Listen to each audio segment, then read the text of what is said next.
నమస్కారం. ఆంధ్రుడైనా తెలంగాణ అయినా ఎవరైనా కానీ ఆ ప్రాంతానికి సంబంధించి ఎవరైనా తక్కువ చేస్తే ఊరుకోరు. ఆ ప్రాంతం ఉన్నటువంటి ఎవరినైనా సరే ఒక మంచివాడిని చెడుగా చూపిస్తే ఊరుకోరు. మరి పేరుని నాని వైసీపీ నాయకుడు, ఆంధ్రప్రదేశ్ మాజీ మంత్రి, ఇతను ఏకంగా ఆడోడు తెలంగాణడు అంట, అన్నా నాకు ఒంట్లో బాగాలేదని అంటే ఈయన ఎగ్గేసుకొని వెళ్ళాడంట అని పవన్ కళ్యాణ్ అన్నాడండి. ఆ వీడియో అటాచ్ చేస్తాను చూడండి.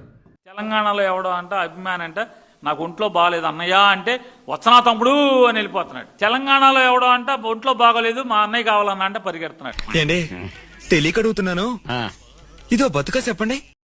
సో చూశారు కదా, ఎవరైనా కానీ అసలు మనిషి అన్నాక బాధలో ఉన్నటువంటి వ్యక్తి పలానా వ్యక్తిని పిలిచాడు అన్నప్పుడు, ఆ వ్యక్తి వెళ్తున్నాడు అన్నప్పుడు బాధలో ఉన్నటువంటి వ్యక్తిని తుస్కారంగా ఎటకారంగా మాట్లాడతారా? దట్టు పసిబిడ్డే. సమ్ దాన్ని ఏమంటారు, మస్టర్ డిస్ట్రోఫీ సమ్ ఏదో డిజార్డర్ అది. దానివల్ల 17 సంవత్సరాల వయసు ఉన్నటువంటి కుర్రాడు కూడా 7 సంవత్సరాల పిల్లవాడిగా మంచానికి పరిమితమయ్యాడే.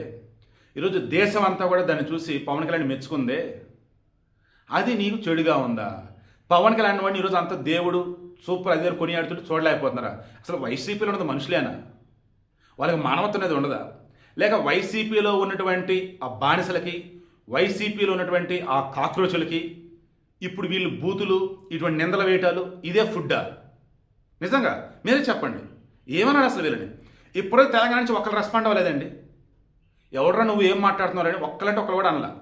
అదే టీడీపీనో జనసేనలో ఏదైనా అంటే అప్పుడు ఇక్కడ నుంచి వచ్చేవాళ్ళు అనమాట. ఎవర్రా వీళ్ళంటే పెయిడ్ బ్యాచ్, పేటీఎం బ్యాచ్, ఇక ఎవరెవరో వాళ్ళకి తెలియాలి. సో నేనేమంటానంటే, దయచేసి మీరు ఆ ప్రాంతమైనా ఈ ప్రాంతమైనా ఏ ప్రాంతమైనా మనది భారతదేశం అన్నట్టు బతుకుదాం. అన్నిటికి మించి మానవత ఉంది అండ్ మనం మనుషులు అన్నది మాత్రం మర్చిపోవద్దు. బట్ ఇప్పటికీ నేను ప్రతిసారి ఇంతకుమించి దిగజారాలి అనుకుంటూ ఉంటాను వైసీపీ వాళ్ళని. అంతకుమించి దిగజారుతూనే ఉన్నారు వాళ్ళు.